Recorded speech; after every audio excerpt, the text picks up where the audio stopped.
마음의 경영은 사람에게 있어도 말의 응답은 여호와께로부터 나오느니라.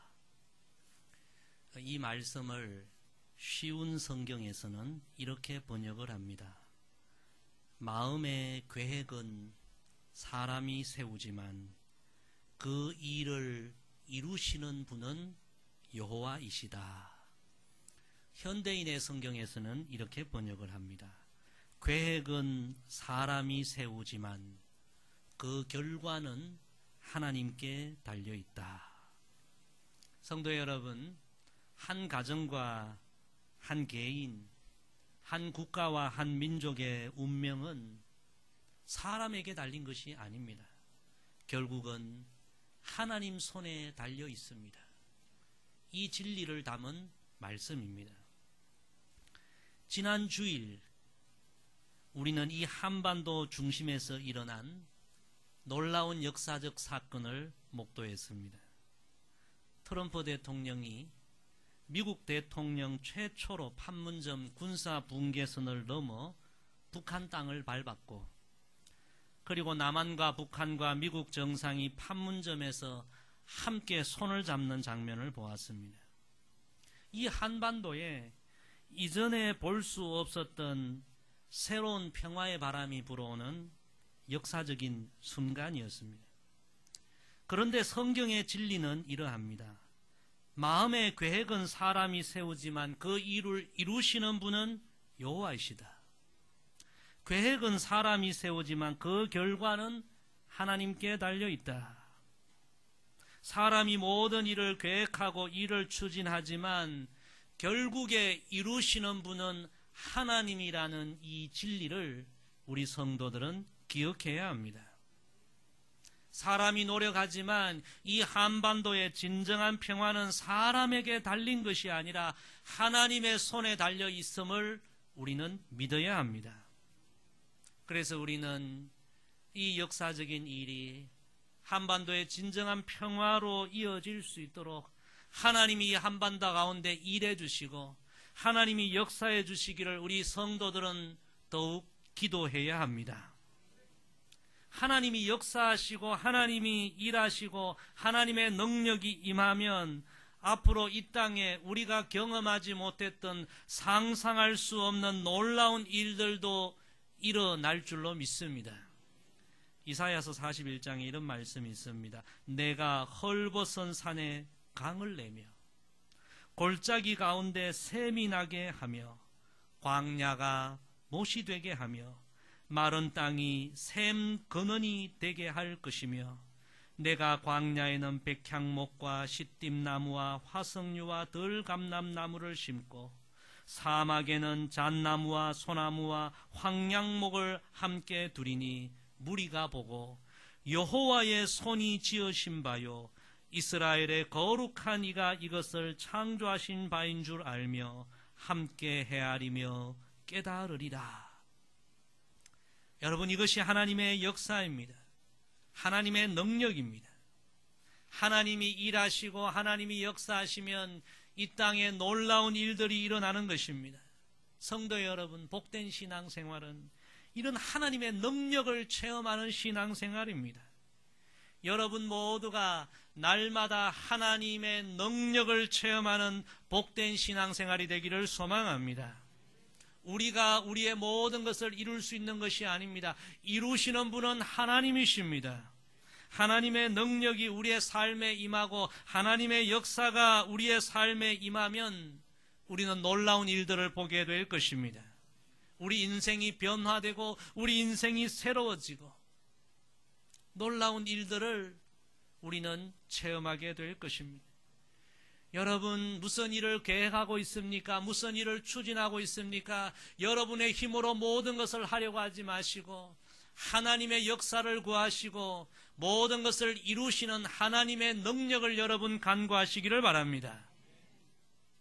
어떤 며느리가 생선을 구웠습니다. 그런데 한쪽이 다 익고 타는데도 뒤집지를 않습니다. 타는 냄새가 온 집안에 가득합니다. 참다 못한 시어머니가 얘야 생선이 탄다. 빨리 뒤집어라. 그러자 며느리가 말합니다. 어머니 내버려 두세요. 뜨거우면 지가 돌아 눕겠지요. 여러분, 생선이 어떻게 스스로 돌아 눕겠습니까? 뜨거워도 다 타도 절대로 스스로 돌아 누울 수가 없습니다. 우리 인생이 그렇습니다. 우리 힘으로 우리 자신을 변화시킬 수 있습니까? 우리 의지로 우리가 쉽게 변화됩니까? 가장 변화되지 않는 것이 우리 자신입니다. 그러나 여러분, 하나님의 능력이 임하면 한순간에 변화가 일어나고, 하나님의 능력이 역사하면 한순간에 뒤집어지고, 내 힘으로 우리 인생을 모든 것을 이룰 수가 없습니다. 하나님이 일하시고 하나님이 역사하시고 하나님의 능력이 임해야 합니다. 그럼 성도 여러분, 하나님의 능력은 어떻게 임합니까?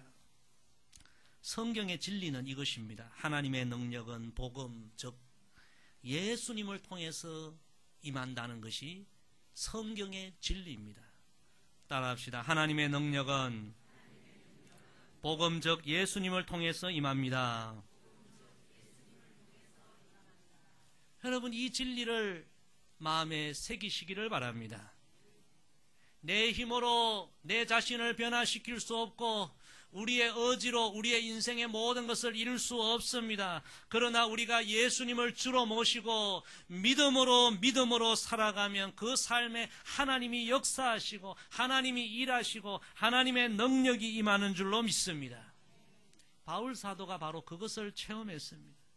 스스로 변화되지 못한 모든 삶의 그 부분들이 예수님을 만나는 순간 변화되고 복음이신 예수님을 통해서 자신의 인생을 새롭게 하고 변화시키는 하나님의 능력을 그가 경험하게 된 것입니다. 오늘 말씀이 바로 그 말씀입니다. 성도 여러분, 진실로 오늘 말씀을 통하여 우리의 영혼에 하나님의 능력이 임하고 우리의 삶에 새로운 변화가 일어나고 우리 영혼의 정원이 거룩한 천국으로 변화되기를 간절히 소망합니다. 우리 16절 말씀 같이 읽습니다. 내가 복음을 부끄러워하지 아니하노니 이 복음은 모든 믿는 자에게 구원을 주시는 하나님의 능력이 됨이라. 먼저는 유대인에게요 그리고 헬라인에게로다. 아멘. 여러분이 복음이라는 말씀을 읽을 때 예수님이라는 말씀을 넣으면 됩니다. 복음은 예수님이십니다. 첫째, 따라합시다. 복음은 부끄러움을 치료하시는 하나님의 능력입니다. 복음은, 예수님은 바울 사도의 인생의 모든 부끄러움을 치료해 주셨습니다.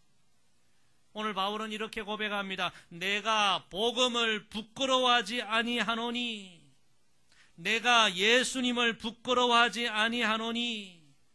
이 말은 과거에는 예수님을 부끄러워했다는 거예요. 자신의 모든 죄를 대신 지시고 십자가에 피 흘려 죽으신 예수님의 십자가의 진정한 의미를 몰랐을 때는 예수님을 부끄러워한 거예요. 그 예수님을 부끄럽게 여기고 예수님을 박해하고 예수님 믿는 사람을 공격하고 그렇게 살았죠.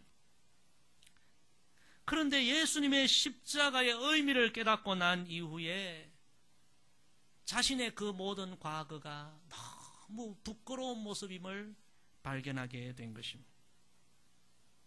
그 십자가의 예수님이 자신의 이 부끄러운 과거를 다 치료해 주시고 자신의 인생을 새롭게 해주시는 하나님의 능력임을 바울이 체험하게 된 것입니다. 그때는 몰랐는데, 자신의 모습이 너무나 부끄러운 모습인 줄 몰랐는데 지금 생각해 보니까 과거가 너무 부끄러운 과거였다는 것입니다. 너무너무 교만했고 예수님 십자가의 그 위대한 사랑을 모르고 예수님 단지 하나님 저주를 받아 십자가에 달렸구나, 예수님 가슴에 못을 박았고, 생각해 보니까 예수님을 부끄럽게 여기고 그 주님을 또한 공격했던 자신의 모든 과거가 다 너무너무 부끄러운 거예요. 그런데 놀랍게도 예수님은 부끄러움으로 가득한 자신을 심판하지 아니하시고 다 용서해 주시고 부끄러움을 치료해 주시고 부끄럽게 여겼던 십자가 예수님을 온 세상에 전거하는 주님의 일꾼으로 삼아 주셨고, 할렐루야. 그래서 그는 고백합니다. 내가 복음을 부끄러워하지 아니하노니. 갈라디아서 6장 14절에는 이렇게 말씀하십니다.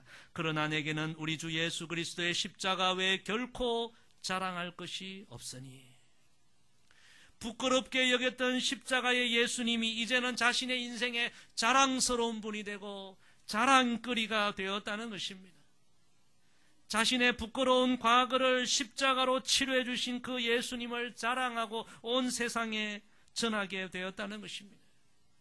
여러분, 이것이 바로 하나님의 능력입니다. 사람은 누구에게나 다 부끄러움이 있습니다.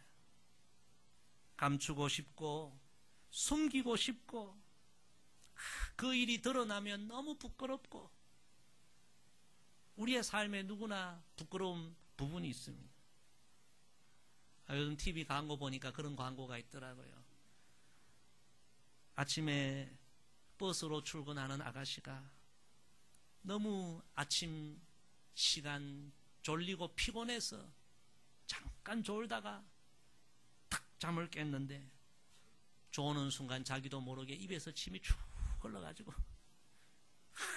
이렇게 졸고 있는 모습을 버스 안에 사람들이 다 본 거예요. 아이고 부끄러워. 여러분, 그러나 이런 부끄러움은 아무것도 아닙니다. 진짜 부끄러운 일은 어떤 일입니까?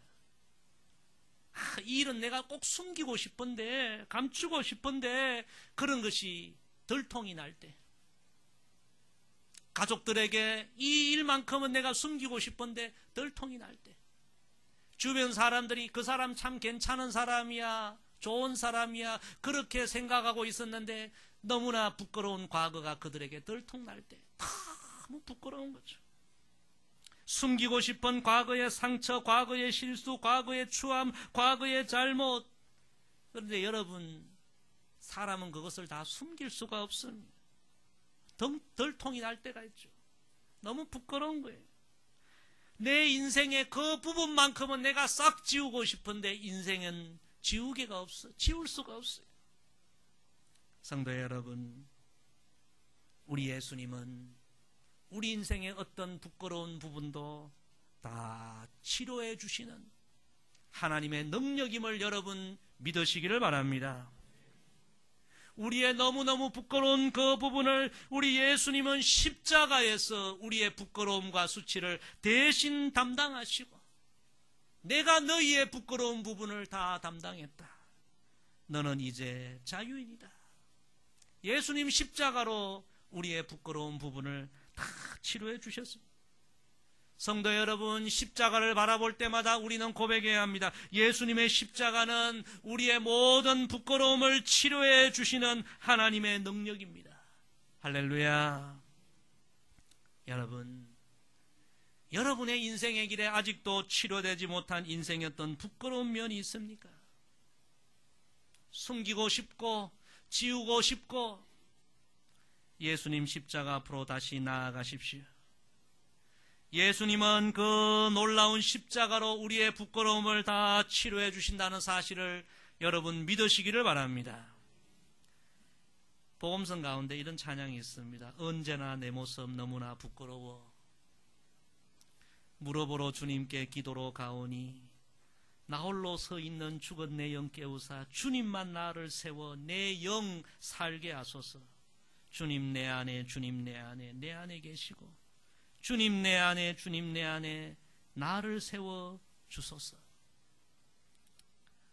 그 일 때문에, 그것 때문에 수없이 고개 숙이고 탄식하고 좌절하고 열등감을 느끼고 자책하는 인생의 어떤 부끄러움, 여러분, 내 힘으로 내 의지로 깨끗하게 치료될 수 없습니다. 예수님이 십자가에서 대신 담당하셨습니다. 십자가의 주님을 여러분 다시 바라보시고 그 십자가의 예수님 앞에 여러분의 부끄러움을 다 내려놓으시고 주님이 내 인생의 부끄러움을 치료해 주셨다는 사실을 믿으시고 예수님을 통하여 여러분의 인생의 부끄러움이 다 치료되는 하나님의 능력을 여러분 경험하게 되기를 소망합니다. 예수님이 나를 치료해 주셨다. 십자가가 나를 치료해 주셨다. 그 예수님을 자랑하고 나는 내 부끄러움을 더 이상 부끄러워하지 않는다. 주님이 나를 치료해 주셨다.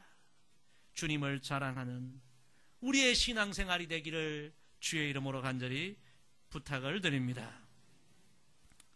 두 번째로 복음은 예수님은 믿는 자를 구원하시는 하나님의 능력입니다. 따라합시다. 복음은 믿는 자를 구원하시는 하나님의 능력입니다. 바울 사도는 내가 복음을 부끄러워하지 아니하노니 이 복음은 모든 믿는 자에게 구원을 주시는 하나님의 능력이 됨이라. 바울은 고백합니다. 이 복음 예수님은 내 인생의 부끄러운 부분을 치료해 주셨을 뿐만 아니라 나를 포함해서 모든 인생을 모든 절망적인 상황에서 구원해 주시는 하나님의 능력이라. 참 귀한 진리입니다. 이 바울 사도가 자신의 실존을 가장 깊이 돌아보면서 고백했던 솔직한 고백이 로마서 7장에 기록되어 있습니다. 로마서 7장 24절에 보면 오호라 나는 곤고한 사람이로다. 이 사망의 몸에서 누가 나를 건져내랴. 고백을 합니다. 분명히 예수님을 만나고 새로운 사람이 되었습니다. 새로운 삶을 시작했습니다. 성령도 체험했습니다. 주님 뜻대로 살고자 하는 의지도 있습니다. 그런데도 자신의 속 사람을 솔직하게 정직하게 돌아보니까 자신 안에는 여전히 자신의 의지로 어떻게 할 수 없는 수시로 죄 앞에 굴복하는 심히 연약한 자아가 아직도 자기 안에 있음을 보게 된 것입니다. 그래서 누가 나를 이런 연약함에서 한계에서 구원해 주랴 탄식하고 절망한 것입니다. 그렇게 탄식하던 바울이 해답을 찾은 내용이 바로 그 다음 말씀 로마서 8장 1절 2절 말씀입니다. 우리가 잘 아는 말씀이죠. 그러므로 이제 그리스도 예수 안에 있는 자에게는 결코 정죄함이 없나니 이는 그리스도 예수 안에 있는 생명의 성령의 법이 죄와 사망의 법에서 너를 해방하였음이라. 아멘. 바울 사도가 찾은 응답이 이것입니다. 오직 예수님만이 모든 자를 모든 사망의 법, 절망의 상황에서 구원하시는 하나님의 능력이구나. 이 진리를 바울 사도가 깨닫게 된 것입니다. 성도 여러분, 우리가 살아가면서 내 힘으로, 내 의지로, 내 결심으로 안 되는 일들이 너무 많습니다. 그래서 우리 인생이 쉽지 않은 거죠. 내 힘으로, 내 뜻대로 모든 것이 다 이루어진다면 인생은 쉬워요. 그러나 너무나 내 결심으로, 내 의지로 안 되는 일들이 많지 않습니까? 요즘 보면요, 이 중독이, 갖가지 중독이 우리 사회도 많아지고 있습니다. 알코올 중독, 마약 중독, 게임 중독, 도박 중독. 여러분, 이미 중독은 스스로의 의지로 해결할 수 없는 그런 부분입니다. 다짐해도 안 되고요. 결심해도 안 되고. 목사님, 우리는 중독하고 거리가 멀어요. 그렇게 말할 수 있습니다. 그러면 여러분 좀 더 좁혀서 한번 생각해 보십시다. 우리 안에 있는 잘못된 습관을 한번 생각해 보십시다. 중독은 아니어도 여러분 우리의 습관 다짐한다고 잘 고쳐집니까? 우리 의지로 여러분 변화됩니까? 남을 비판하는 사람들은요, 계속 비판합니다. 비판하는 습관이 안 고쳐져요. 불평하고 불만하는 사람들 그 습관이 고쳐집니까? 시기하고 질투하는 습관, 분내고 화내는 습관, 여러분 잘 고쳐집니까? 고집 피우고, 소리치고, 여러분, 우리 인생의 이 못된 습관들, 잘못된 습관들, 게으름도 습관이죠. 내 힘으로, 내 의지로 정말 변화되기가 어렵습니다. 오호라, 나는 곤고한 사람이라 누가 이런 모든 것에서 나를 구원하랴. 내 힘으로 안 됩니다. 내 의지로 안 됩니다. 그래서 우리는 좌절하는 거예요. 절망하는 거예요. 성도 여러분, 바울 사도가 발견한 진리가 이것입니다. 오직 예수님만이 우리를 이 모든 것에서 구원하시는 하나님의 능력이 됨이라. 유명한 존 파이퍼 목사님이 예수님을 구조대원으로 비유를 했습니다. 화재가 났습니다.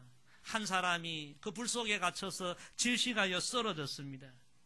119 구조대원이 가서 그 쓰러진 사람을 발견하고 짊어매었습니다. 등에 업고 가면서 말합니다. 제가 지금 당신을 구조하고 있습니다. 저를 꼭 붙들고 계세요. 저를 도와주려고 하지 않아도 됩니다. 제가 당신을 구해줍니다. 끝까지 저만 믿으세요. 여러분, 우리가 우리 힘으로 발버둥 쳐도 안 되는 일들이 많습니다. 벗어나지 못하는 그런 상황들이 많습니다. 우리를 좌절케 하는 일들이 스스로 수시로 우리의 삶에 찾아옵니다. 여러분, 예수님은 구조대원이십니다. 우리가 할 수 있는 일은 한 가지입니다. 오직 예수님을 붙드는 것입니다. 우리가 하려고 하면 더 우리는 좌절을 느낍니다. 내가 이렇게 애를 써도 안 되구나. 예수님만이 우리를 모든 죄와 절망과 한계와 사망의 불길에서 우리를 구원하실 수 있는 유일한 구원자가 되십니다. 우리가 할 수 있는 것은 그 예수님께 다 맡기는 것입니다. 내가 하려고 발버둥 치는 것이 아니라 나를 모든 상황에서 구원하시는 하나님의 능력이 바로 예수님이라는 사실을 믿고 끝까지 주님 붙드는 것입니다. 주님 놓치지 않는 것입니다. 예수님을 붙들면 우리를 모든 상황에서 구원하시는 하나님의 능력이 우리에게 임할 줄로 믿습니다. 우리 17절 말씀 계속해서 읽습니다. 복음에는 하나님의 의가 나타나서 믿음으로 믿음에 이르게 하나니 기록된 바 오직 의인은 믿음으로 말미암아 살리라 함과 같으니라. 아멘. 따라합시다. 복음은 믿음으로 승리하게 하시는 하나님의 능력입니다. 오늘 이 로마서 말씀에 보니까요, 복음에는 하나님의 의가 나타나서 그 다음에 이렇게 기록되어 있습니다. 믿음으로 믿음에 이르게 하나니. 믿음으로 믿음에 이르게 하나니. 성경 주석을 찾아보면 이 부분의 해석이 매우 다양합니다. 이 믿음으로 믿음에 이르게 한다는 이 말씀을 어떤 분들은 첫 번째 믿음은 구약의 믿음이고 두 번째 믿음은 신약의 믿음이고 여하튼 이 부분을 매우 다양하게 해석합니다. 그런데 우리가 이 말씀을 좀 더 잘 해석하려고 하면 그 다음 부분을 이어지는 이 부분을 주목할 필요가 있습니다. 기록된 바 오직 의인은 믿음으로 말미암아 살리라 함과 같으니라. 이 말씀을 우리가 해석해 보면 앞에 믿음으로 믿음에 이르게 하나니 이 부분을 좀 더 명확하게 이해할 수 있습니다. 이 말씀을 뒷부분과 연결하여 다시 한번 해석해 보면 이렇게 해석할 수 있습니다. 복음, 즉 예수님은 우리를 믿음으로 믿음에 이르게 합니다. 즉 처음부터 끝까지 믿음으로 살게 합니다. 처음도 믿음, 마지막도 믿음이 되게 합니다. 오직 의인은 믿음으로 살아야 합니다. 이 말씀을 이렇게 해석할 수 있습니다. 성도 여러분, 우리는 오직 믿음으로 살아야 합니다. 옆에 분과 이야기합시다. 우리는 오직 믿음으로 살아야 합니다. 여러분, 예수님을 믿는 사람은 처음도 믿음이요 마지막도 믿음입니다. 예수님이 우리에게 주시기를 원하시는 것은 믿음입니다. 우리가 세상에서 돈 많이 벌고 성공하고 그러면 세상에 그 길로 가야 합니다. 어떤 분들은 그런 것을 얻기 위하여 신앙생활 하기도 하는데 물론 주님이 선물로 주실 수 있지만 주님이 진정 우리에게 주시고자 하는 것은 믿음입니다. 주님은 우리에게 믿음을 주시고 끝까지 이 믿음으로 모든 상황을 승리하게 하도록 우리를 도와주시는 하나님의 능력, 그분이 바로 예수님이십니다. 그래서 여러분, 끝까지 믿음을 잃지 않는 것, 그것이 믿음입니다. 따라합시다. 끝까지 믿음을 잃지 않는 것, 그것이 믿음입니다. 여러분, 우리의 믿음이 이런 믿음이 돼야 합니다. 주님은 이런 믿음을 우리에게 주시기를 원하십니다. 어떤 성도가 이런 간증을 합니다. 삶에 심각한 문제가 생겨서 산기도를 갔답니다. 여러분도 어려움 있을 때 산기도 가기도 하시잖아요. 울부짖으며 밤새도록 간절하게 기도하다가 붙잡고 있던 소나무 뿌리채 뽑았다고 합니다. 얼마나 간절하게 기도했습니다. 그렇게 소나무를 뽑았는데 그런 기도로 그 다음날 문제가 딱 해결되었다는 거예요. 그런 간증을 한 거예요. 그 간증을 듣고 어떤 성도님이 나도 인생에 어려운 문제가 있는데 산에 가서 소나무 하나 뽑아야 되겠다. 산에 올라갔습니다. 보니까 소나무가 얼마나 큰지 이 소나무 안 되겠다. 그래서 제일 어린 소나무 하나를 선택해서 이것 정도는 뽑을 수 있겠다. 붙들고 소리치고 기도하다 보니까 소나무가 쑥 뽑히는 거예요. 됐다. 내려왔습니다. 하루가 지나도 문제가 해결 안 되고 일주일이 지나도 문제가 해결 안 되고 간증한 성도를 찾아가서 불평하며 이야기하더랍니다. 나도 소나무 뽑았는데 왜 하나님이 문제를 해결해 주시지 않는지 모르겠습니다. 여러분, 큰 소리 치고 소나무 뽑고 그런 것도 믿음의 일부분이 될 수는 있지만 그러나 그런 일시적인 믿음이 진정한 믿음이 아닙니다. 믿음은 여러분 처음부터 끝까지 믿는 것이 믿음입니다. 기쁠 때도 믿고 슬플 때도 믿고 형통할 때도 믿고 위기의 때도 믿고 부유할 때도 믿고 가난할 때도 믿고 건강할 때도 믿고 연약할 때도 믿고 끝까지 하나님을 신뢰하는 것이 진짜 믿음입니다. 응답이 없어도 믿는 것이 믿음입니다. 내 뜻대로 안 되고 실망이 되어도 믿는 것이 믿음입니다. 어떤 상황에서도 인내하고 끝까지 절망하지 않는 것이 믿음입니다. 예수님은 우리에게 이런 믿음을 주시기를 원하십니다. 처음도 믿음이요 마지막도 믿음이요, 이 믿음으로 끝까지 승리하게 우리를 도와주시는 하나님의 능력, 그분이 바로 우리 예수님이십니다. 여러분, 이런 믿음을 여러분 구하시기를 바랍니다. 히브리서 12장 1절 2절에 보면 이러므로 우리에게 구름같이 둘러싼 허다한 정인들이 있으니 모든 무거운 것과 얽매이기 쉬운 죄를 벗어버리고 인내로서 우리 앞에 당한 경주를 하며 믿음의 주여 또 온전하게 하시는 이인 예수를 바라보자. 우리 믿음의 선배들이 얼마나 어려움을 겪었습니까? 그러나 인내로 끝까지 주님 바라보며 끝까지 믿음을 지키면서 다 승리자가 되었습니다. 성도 여러분, 예수님이 누구십니까? 예수님은 우리의 모든 부끄러움을 치료해 주시는 하나님의 능력입니다. 예수님이 누구십니까? 우리 힘으로 할 수 없는 모든 상황에서 모든 것에서 우리를 능히 구원해 주시는 하나님의 능력입니다.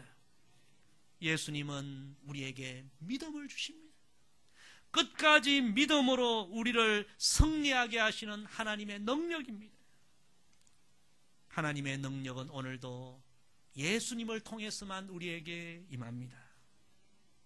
성도 여러분, 새로운 반년이 시작되었습니다. 여러분, 무엇을 가장 귀하게 여깁니까? 무엇을 가장 사모합니까? 예수님을 더욱 사랑하시고 예수님을 더욱 사모하시고 이 새로운 반년 예수님을 통해서 임하는 하나님의 능력을 여러분 다 체험하기를 간절히 소망합니다. 무엇보다 여러분의 영혼의 정원을 잘 가꾸십시오. 우리 인생의 모든 것은 우리 영혼의 정원의 결정이 됩니다. 예수님을 주로 모시고 여러분의 영혼을 잘 가꾸어 여러분의 영혼에 하나님이 임하시고 하나님의 능력이 임하고 우리의 인생을 하나님이 이루어 가시는 그런 아름다운 역사를 날마다 체험하는 우리 모두가 되기를 주의 이름으로 간절히 부탁을 드립니다. 기도하겠습니다.